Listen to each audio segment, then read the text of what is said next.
Assalamualaikum warahmatullahi wabarakatuh.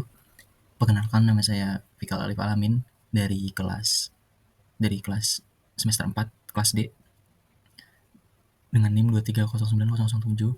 Di sini saya akan memberikan penjelasan tentang proyek UAS Data Mining dengan ketentuan tujuan utama pada ujian ini adalah mencari machine learning model paling optimal terhadap dataset yang diberikan pada masing-masing tugas, yaitu regresi, klasifikasi, dan clustering. Untuk mencapai ini dibutuhkan pemahaman dan kemampuan analisis terhadap data, fitur, permodelan, dan evaluasi. Oke, kita langsung ke codingnya. Dari poin A, kita akan melakukan permodelan dari dataset yang telah dibuatkan oleh dosen. Ini untuk datasetnya. Berikutnya kita lakukan pembacaan dataset dengan library Pandas. Kita memanggil file dataset yang telah kita integrasikan tadi. Ada dua, yaitu dataset training dan dataset testing. Lalu kita display sebagai head untuk menampilkan 5 baris dari isi datasetnya. Oke, berikutnya poin A1, regression using classical machine learning. Kita akan melakukan prediksi dengan dataset yang telah diberikan untuk menentukan R2 score yang tertinggi.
Oke, langsung masuk dalam kodenya. Bagian ini kita gunakan untuk import library yang akan kita butuhkan. Lalu berikutnya kita akan melakukan separasi fitur dari kolom X dan separasi fitur X dan target Y pada training set. Lalu berikutnya kita akan, dalam kode ini, kita akan melakukan split training data ke training dan validation set. Lalu berikutnya initialize and train a random forest regression model. Jadi kita akan melakukan inisialisasi dan melatih random forest regression model. Berikutnya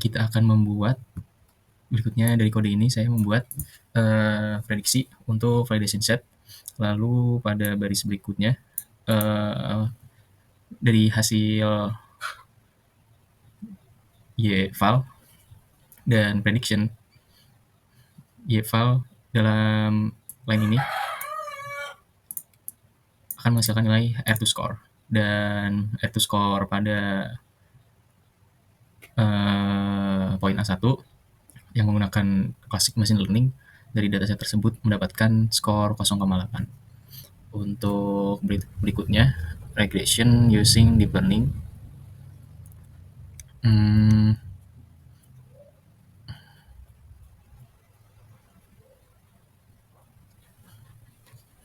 Di sini kita akan melakukan regresi menggunakan model deep neural network terhadap dataset DevTrain dan mengukur performa menggunakan R2 score. Oke, pada line pertamanya kita akan import library yang akan dibutuhkan seperti standard scaler untuk melakukan normalisasi fitur. Terus berikutnya kita akan memisahkan fitur dan target. Dalam kode ini kita akan memisahkan fitur dan target. Semua fitur X itu berarti semua fitur kolom selain Y. Dan Y itu adalah target regresi. Berikutnya, kita akan membagi data latih menjadi training set bernilai 80% dan validation setnya 20%. Lalu untuk normalisasi fiturnya pada kode ini, kita akan melakukan standarisasi data, yaitu fit transform untuk menghitung min dan std dari xtrain, lalu mentransformasikannya. Berikutnya transform, transform mentransformasikan xval dengan min dan std dari xtrain. Ini penting karena neural network sensitif terhadap skala input.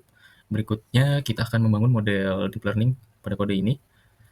Uh, Pertama-tama kita akan input layer jumlah neuron dan jumlah fitur pada kode ini.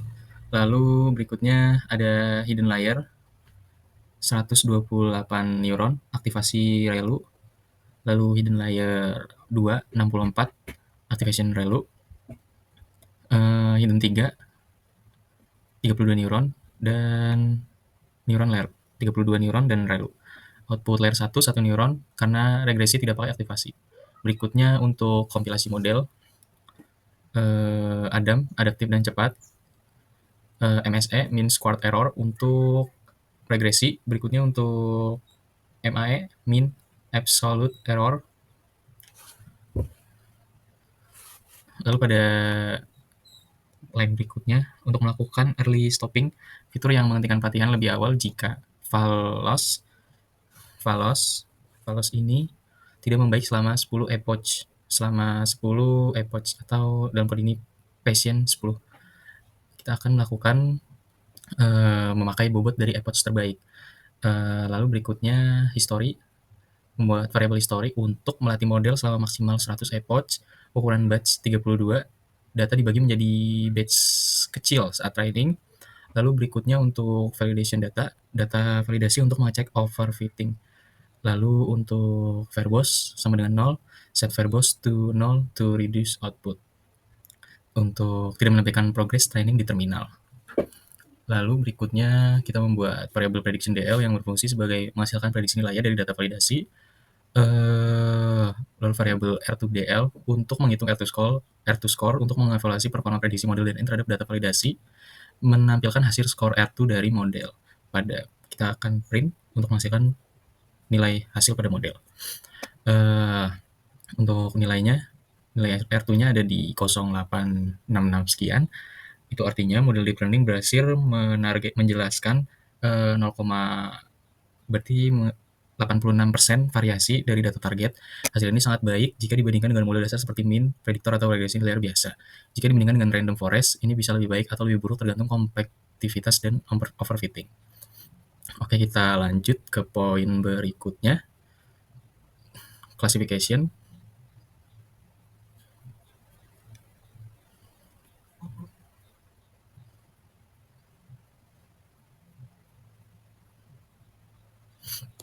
Kita akan melakukan prediksi model dengan dataset ini yang telah dibuat oleh dosen.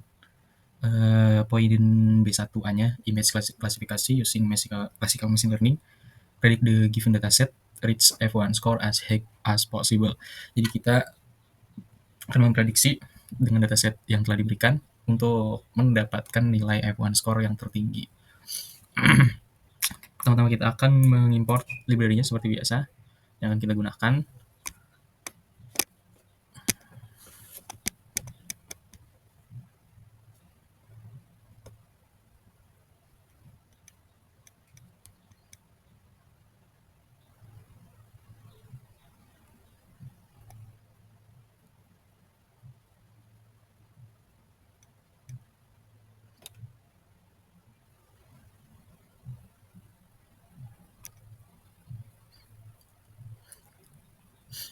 Berikutnya kita buat variabel traindir untuk konfigurasi global, traindir, testdir, image size, batch. Image size itu berarti gambarnya kita akan ubah ukurannya ke 128 kali 128 pixel, untuk batch size-nya di 32, dan sheet itu agar pembagian data reproducible. Berikutnya kita membangun pipeline dataset. Fungsi untuk membuat dataset berbaris, tf data dataset, tf data dataset dari folder gambar, mencari membaca gambar yang ada di folder patch, menghasilkan gambar X dan label Y dalam format one hot encoding kategorikal. Berikutnya kita membuat perkondisian augment. Jika augment sama dengan true, maka akan diterapkan data augmentation, flip, zoom, rotasi, contrast. Lalu pada berikut ini kita membuat augmentasi ditambahkan ke pipeline agar dijalankan paralel, cepat, dan efisien. Lalu kita akan mereturn ds-cache yang berfungsi untuk mempercepat pipeline. Cache-nya itu menyimpan batch dalam memori. Prefetch itu untuk membaca batch berikutnya sambil model masih berjalan. Untuk berikutnya, kita membuat dua variabel train.ds dan test.ds. Fungsinya train.ds diacak dan diberi augmentasi. Untuk test.ds tidak diacak dan tidak diaugment untuk evaluasi. Untuk berikutnya, variabel ekstraktor untuk membangun fitur ekstraktor. Komponennya kita membuat rescaling dari 0 sampai 255 ke 0,1, efisien net B0, yaitu model pre-train dari ImageNet, include top sama dengan false, menghapus layar klasifikasi aslinya, dan outputnya feature map bukan kelas. Global average pooling untuk mengubah output 3D. Global average pooling untuk mengubah output 3D dari CNN menjadi vektor 1D berdimensi 1280. Lalu kita akan melakukan ekstraksi dan simpan fitur. Fungsi dump akan mengekstrak fitur dan menyimpannya ke file.npy, menjalankan CNN extractor terhadap pada variabel fit, menjalankan CNN extractor terhadap dataset hasil array fit berukuran n sample 1280. Lalu pada label kita membuat menggabungkan semua label satu per satu dari tiap batch.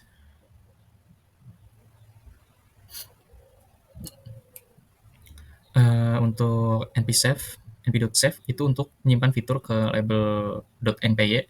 Berikutnya kita akan return fit.save untuk mengembalikan array fitur yang disimpan.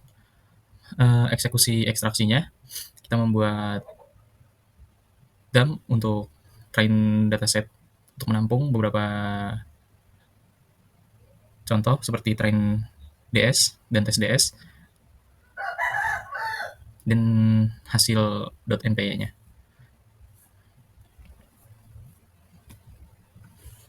Ikut untuk hasilnya, semua fitur dan label sudah tersimpan dan kita siap untuk melakukan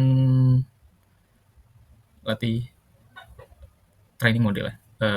Seperti biasa, untuk training modelnya kita menggunakan library-library yang akan kita gunakan seperti biasanya pada bagian paling atas. Untuk berikutnya kita akan nge-load model, nge-load fitur dan label.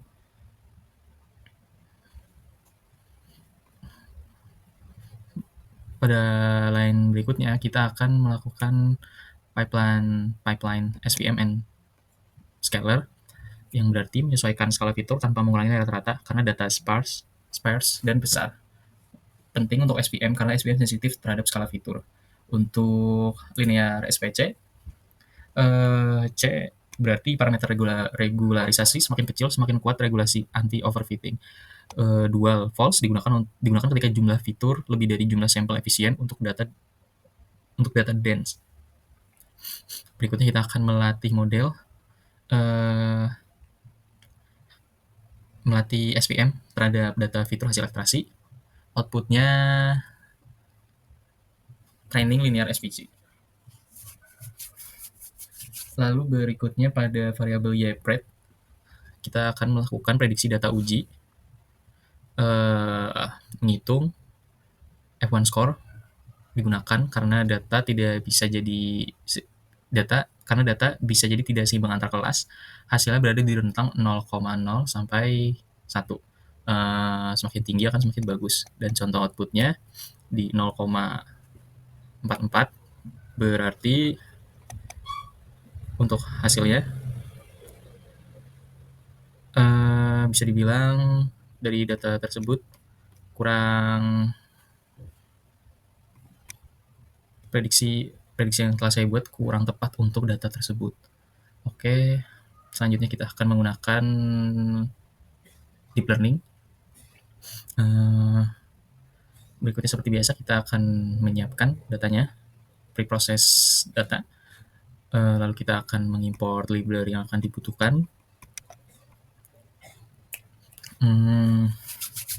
Berikutnya kita membuat variabel image size untuk membuat gambarnya ada di 224 kali 224 pixel, bed size-nya di 232 dan sheet-nya di 42. Berikutnya ini untuk melakukan pemanggilan data yang akan kita gunakan untuk preprocess. Kita tampung pada variabel traindir, testdir, dan label file. Berikutnya pada function build dataset, kita membuat dataset dengan argumen opsional, augment, dan shuffle. DS sama dengan, jadi di variabel DS itu fungsinya kita membuat dataset dari folder directory, menampilkan dataset tf.data.dataset dengan label dalam bentuk one hot categorical. Ukuran gambar distandarkan ke 224 kali 224 pixel, lalu dibagi per batch. Lalu kita membuat perkondisian if augment dengan isi di dalamnya. Bila augmentasi diaktifkan, gunakan sequential pipeline, augmentasi, flip, rotasi, zoom, dan kontras. Untuk variabel DS, dataset di-map untuk menerapkan augmentasi pada gambar sambil menjaga label tetap. Lalu kita akan return DS mengembalikan tf.dataset siap pakai. Berikutnya kita membuat variabel time DS yang fungsinya untuk membuat dataset mini hanya untuk mengambil class name dari struktur folder. Variabel class name untuk membuat list nama-nama kelas, misal cat, dog, atau horse. With open label file itu fungsinya supaya kita simpan nama kelas file ke .pkl. Lalu delete temp min ds dan sampai gc collect, kita fungsinya untuk membersihkan memori. Clear session berfungsi untuk hapus session TensorFlow aktif. gc.collect paksa garbage collection, pengelolaan memori manual. Karena kalau terakhir saya mencoba sebelum kode ini, memori saya tidak saya hapus, collapse saya kehabisan RAM. Jadi saya mencoba untuk membersihkan memori dulu sebelum dilakukan outputnya. Untuk outputnya, label sudah berhasil disimpan, RAM-nya juga dibebaskan. Jadi kita lebih mudah untuk melakukan training model ya. Kita akan seperti biasa import library. Kita akan menggunakan library yang akan dibutuhkan. Dan bagian ini juga seperti biasa untuk konfigurasi global, seperti yang sudah dijelaskan pada awal-awalnya. Berikutnya, pada bagian with open, kita fungsinya untuk membaca file class label.pkl, list nama kelas. Lalu untuk variabel 6 kelas, jumlah kelas biasanya 10 untuk animal 10k. Lalu berikutnya kita dalam function load, kita akan load dataset dengan caching ke file. Dataset disimpan ke cache file .tf data di min.tmp agar cepat saat training ulang. Variable train ds dan test ds.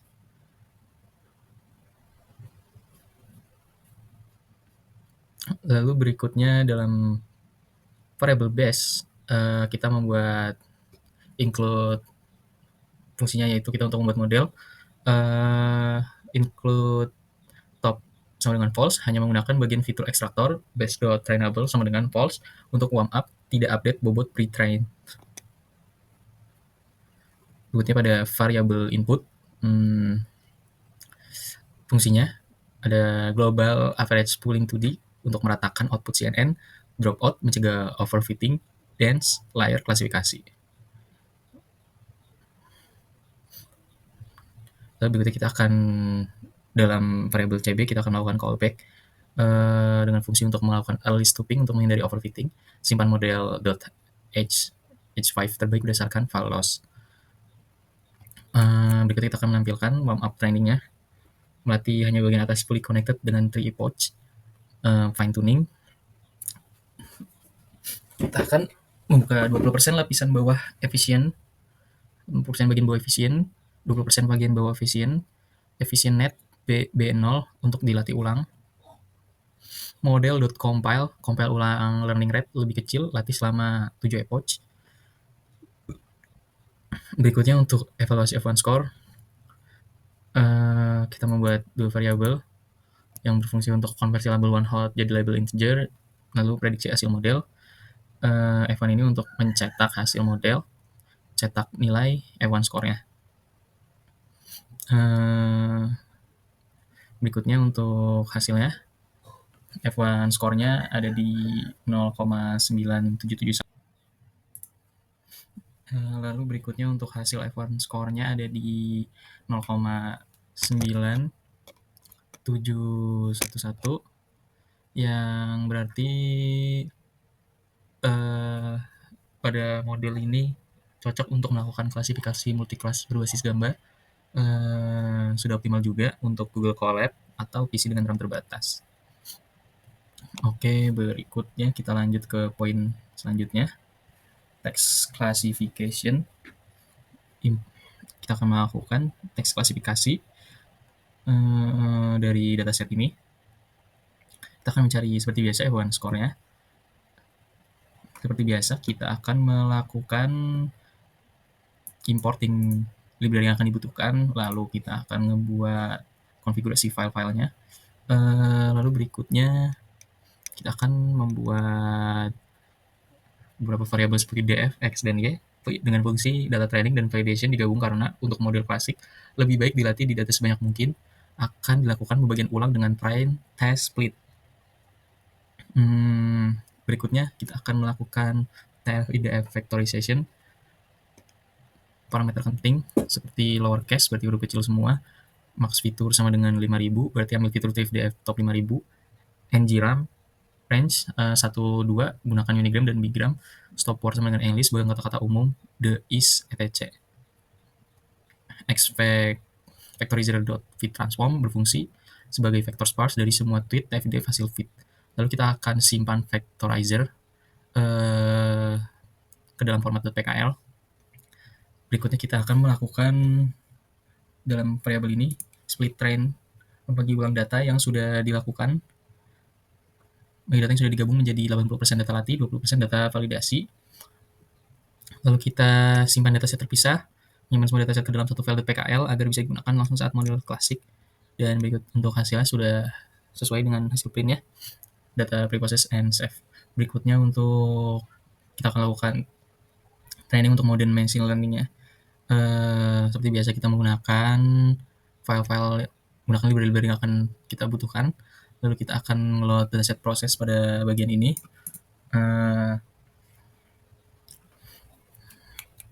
Itu dengan fungsi seperti membuat dataset dari file .pkl yang dibuat sebelumnya oleh text preprocess.py. Dataset sudah dalam bentuk vektor tf, idf, dan label klasifikasi.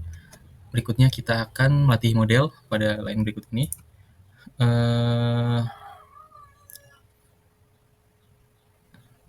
Multimonial NB berfungsi untuk cepat dan efisien. Model.fit melatih model menggunakan dataset training yang sudah vektorisasi. Lalu berikutnya 4, evaluasi model. Evaluasi model diuji pada validation set, menampilkan hasil evaluasi ditampilkan berupa precision, recall, F1 score, support, jumlah data per kelas. Lalu untuk contoh berikutnya kita simpan model ke dalam menyimpan model yang telah dilatih agar bisa digunakan untuk prediksi baru tanpa perlu retraining. Lalu output akhirnya berikut adalah hasil F1 score-nya. Berdasarkan ini berarti ada di 0,60, walaupun bisa dibilang belum terlalu presisi, tapi sudah lumayan tinggi untuk nilai F1 score-nya dari hasil permodelan text classification using machine learning. Lalu kita berikutnya menggunakan deep learning.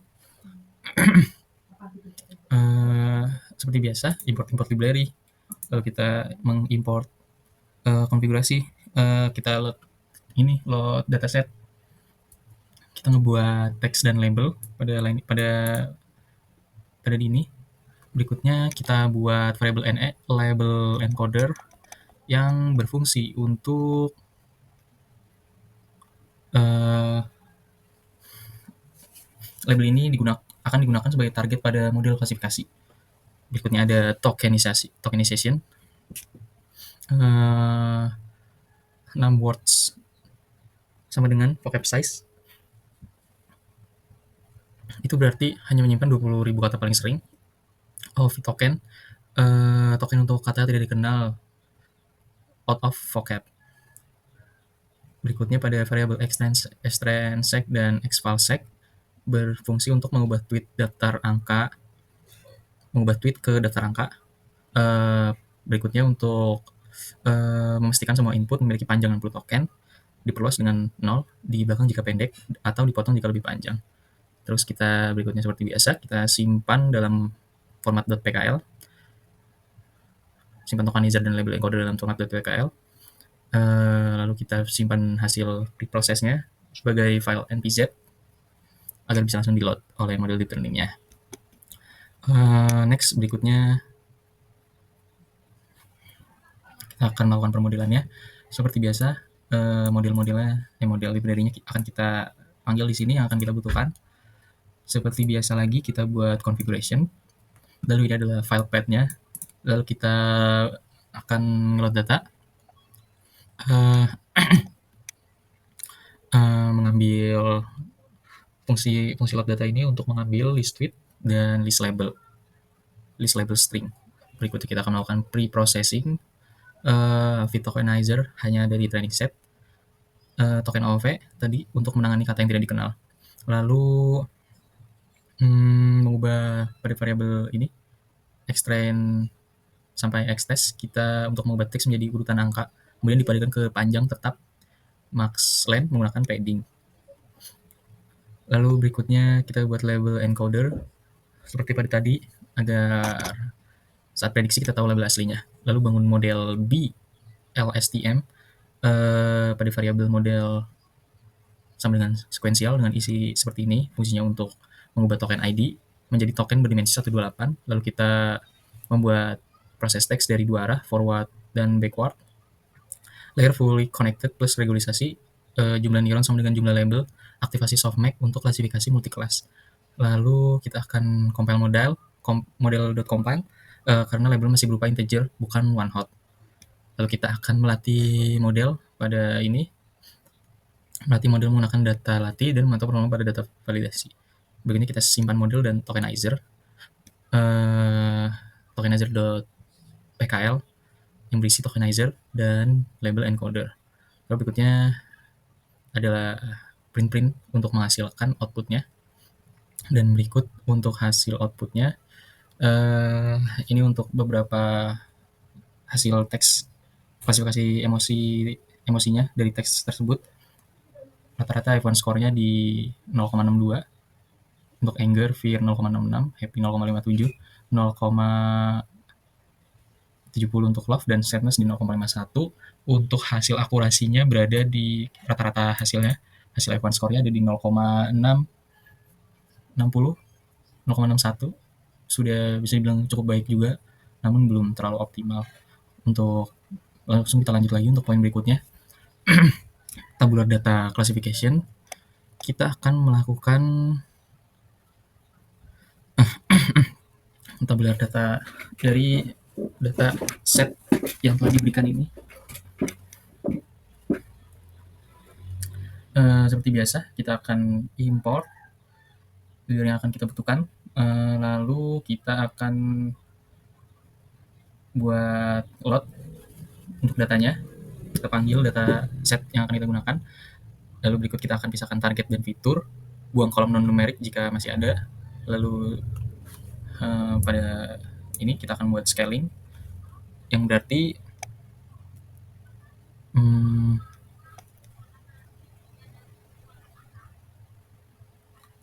menstandarisasi nilai agar setiap fitur punya rata-rata sama dengan 0, lalu standar deviasinya sama dengan 1. Ini penting agar model tidak terlalu berat sebelah terhadap fitur dengan skala besar. Lalu berikutnya kita split train validation.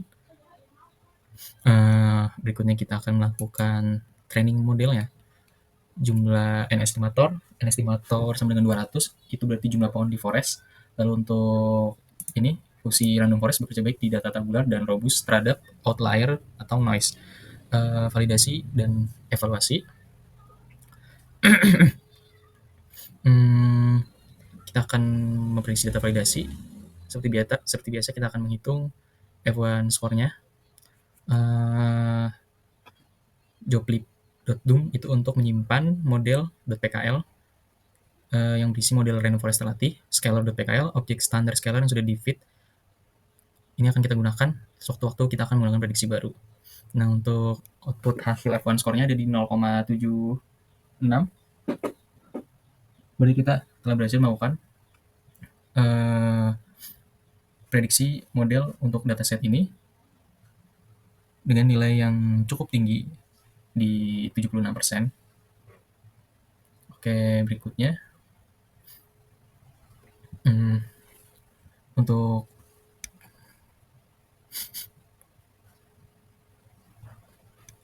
kita akan melakukan tes data. Load SDF itu berarti load, harus ada kolom credit score. Lalu berikutnya kita pastikan label tersedia. Lalu kita pada ini membuat fitur dan label.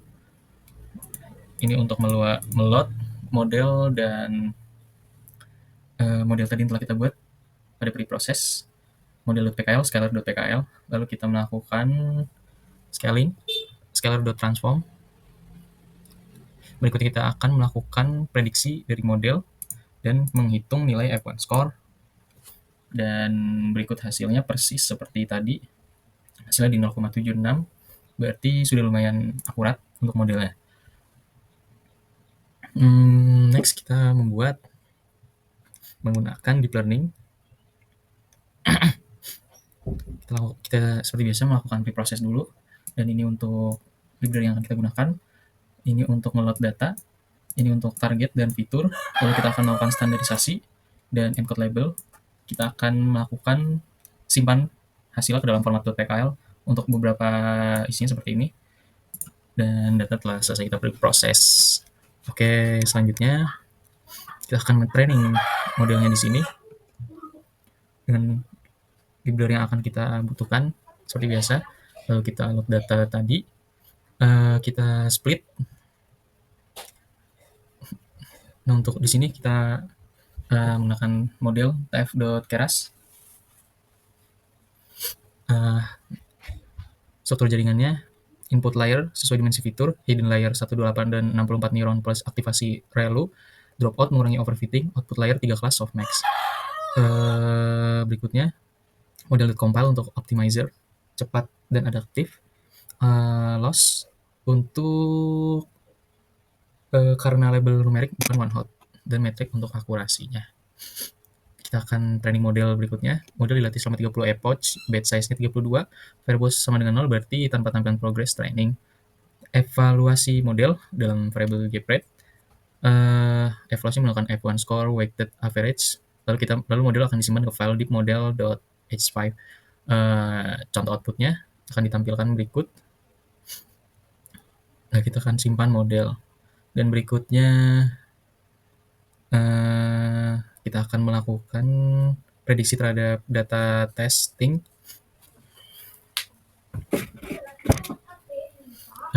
Mirip seperti tadi.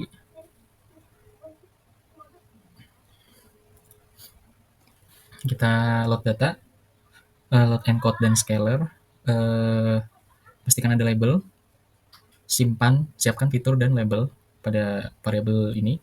Lalu kita lakukan scaling dan load model deepmodel.h5 tadi.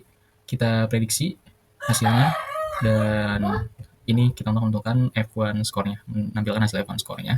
Dan untuk hasilnya ada di 0,05. Mungkin ada kesalahan kode. Berarti pada label good ada 30%, tapi poornya 0. Untuk akurasinya di 0,18. Itu berarti mungkin ada kesalahan pada kodenya. Jadi nilai F1 score-nya jadi 0,05 dan kita next langsung ke clustering. Kita akan melakukan downloading dan preparing dataset ini. Lalu kita akan membuat kode untuk pre-processing dataset.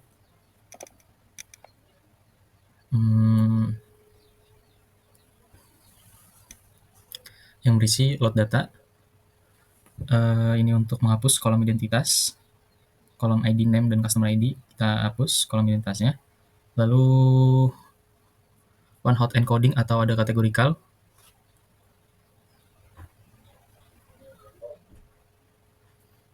Kolom bertipe string object akan diubah menjadi vektor binary. Contoh gender male female, kolom gender male, gender female menjadi gender male dan gender female. Lalu berikutnya kita akan menangani none missing values. Setiap kolom numerik yang memiliki nilai none akan diisi rata-rata kolom tersebut. Kita lakukan scaling, standardization agar memiliki rata-rata 0 dan standar deviasi sama dengan 1. Kita simpan hasilnya, lalu kita lakukan clustering. Sama seperti biasa, kita import library yang akan kita butuhkan. Berikutnya kita load data yang sudah di pre-processing. Lalu kita akan mencari jumlah cluster optimal. Lalu kita akan menentukan cluster optimal berdasarkan siluet tertinggi. Lalu lakukan clustering terbaik untuk hasil ini, untuk kode ini. Kita gunakan PCA untuk visualisasi. Untuk menampilkan itu apa namanya, hasil clustering dengan PCA, visualisasi hasil clustering dengan PCA. Untuk menampilkan scatter plot hasil clustering juga, elbow dan silhouette plot. Lalu berikutnya kita akan ngeprint hasilnya. Loop nilai K sama dengan 20, itu berarti menentukan jumlah cluster terbaik. Evaluasi dengan silhouette score menilai seberapa terpisah antar cluster. Ini untuk hasil dari clustering resultnya. Ada elbow method dan silhouette score. Jadi untuk final silhouette score-nya ada di 0,089, yang berarti masih sangat kecil hasilnya. Dan next berikutnya kita akan melakukan image clustering dari gambar tadi.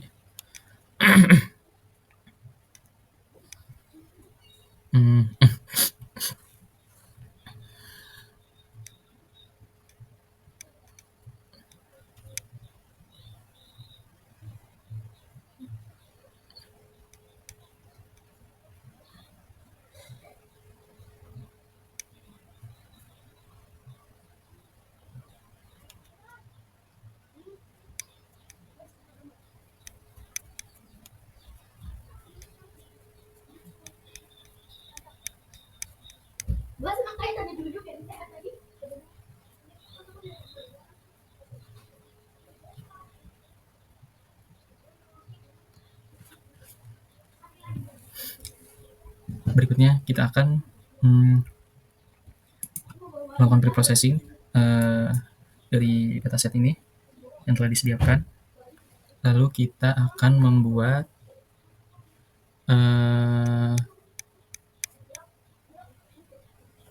preprocessing datasetnya. Seperti biasa, kita akan import library. Berikutnya kita akan cek GPU, cek apakah TensorFlow memakai GPU. Kalau tidak, peringatan akan tampil karena training predict bisa lambat. Lalu berikut kita akan melakukan konfigurasi untuk menyiapkan gambar. Berikutnya kita meload model CNN untuk klasifikasi image-nya. Lalu berikutnya pada ini, feature sama dengan isi ini, kita akan menyimpan hasil sementara dari feature untuk list fitur hasil prediksi CNN, valid path untuk gambar yang berhasil diproses, batch menyimpan batch gambar, batch menyimpan patch dari batch gambar. Lalu kita lakukan loop seluruh gambar dengan tampilan progress bar, load dan resize gambar menjadi array float. Lalu setelah itu diserialisasi sesuai MobileNet V2. Berikutnya tambahkan ke batch saat ini dalam kode ini batch append. Lalu kita buat perkondisian, konversi ke numpy array, lalu kita buat prediksi fitur seluruh batch, simpan hasil, dan batch, lalu kita kosongkan batch. Jika ada error, jika gagal load gambar, lanjut ke gambar berikutnya. Untuk berikutnya kita pada perkondisian if batch, jika masih ada sisa batch di akhir loop, proses juga tetap dilakukan proses. Lalu kita konversi, scaling, ubah list fitur ke array X, misal 150 gambar, tiap gambar 1280 dimensi. Lalu kita simpan ke .pkl ini, menggunakan joblib.dom, lalu kita akan melakukan clustering image-nya pada kode berikutnya. Seperti biasa menggunakan library yang akan kita butuhkan, lalu kita akan load data yang sudah dibuat dari preproses tadi, kita sampling untuk efisiensi saat evaluasi siluet. Untuk mempercepat evaluasi siluet score, kita gunakan sampel kecil maksimal 1000 data. Lalu berikutnya evaluasi berbagai jumlah cluster. Akan mencoba jumlah cluster dari K sama dengan 2 sampai K sama dengan 10 dan menyimpan siluet score dari masing-masing K. Lalu kita akan membuat perulangan untuk setiap nilai K. Fit model K-means, hitung silhouette score, metrik kualitas cluster semakin tinggi, semakin baik, simpan skor untuk dibandingkan. Dengan output contoh, K sama dengan 2, silhouette score-nya 0,4, K sama dengan 3, silhouette score-nya 0,5, K sama dengan 4, silhouette score-nya 0,5. Dan berikutnya kita buat variabel untuk mengambil K terbaiknya. Lalu kita akan melakukan clustering final akhir pada semua fitur yang sudah diskalakan, bukan hanya sampel. Lalu kita buat model visualisasi PCI-nya untuk mengurangi dimensi fitur 1280 dibanding 1024 menjadi 2D agar bisa diplot. Lalu kita visualisasi gambar hasil cluster dalam ruang 2D. Berikutnya kita buat hasilnya. Oke, lalu berikutnya dari hasil K tersebut, kita akan mencari jumlah cluster optimal dari sampling 1000 data. Jumlah cluster optimalnya ada di 2, menjalankan K-means final pada seluruh data. Lalu kita lakukan hasil untuk visualisasi dengan PCI-nya. Ini berarti datanya terbagi 2, karena optimalnya ada di 2 tadi. Dan hasilnya seperti ini. Berikut untuk penjelasan dari soal data mining yang telah saya buat. Mohon maaf kalau ada kesalahan kata. Terima kasih telah menonton. Saya pamit. Wassalamualaikum warahmatullahi wabarakatuh.